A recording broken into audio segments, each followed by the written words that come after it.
તમારે નક્કી કરવાનું છે કે તમારે પોટલીમાં વેચાવવાનું છે કે આપણા બાળકો માટે શિક્ષણ માટે અથવા આપણે આવનારી પેઢી માટે જંગલના રક્ષણ માટે આપણા અધિકારો માટે વોટ આપવાનો છે.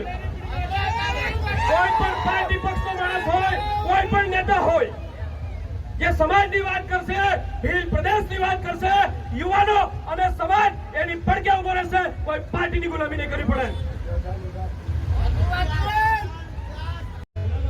અત્યારે ભયંકર પ્રકારનું શોષણ ચાલી રહ્યું છે, કારણ કે આપણે મૂળભૂત સંસ્કૃતિને ભૂલી ગયા છીએ. અત્યારે આપણો યુવાન ક્યાં જાય છે? પગપાળા જાય છે. ક્યાં જાય છે મિત્રો? પગપાળા જાય છે. એને વિજ્ઞાનની જરૂર છે, એને વૈજ્ઞાનિક દ્રષ્ટિકોણની જરૂર છે, એને કલમની જરૂર છે, એને કોમ્પ્યુટરની જરૂર છે. પણ આજનો યુવાન અને સમાજ એ પગપાળા જાય છે, ઉપવાસ રાખે છે.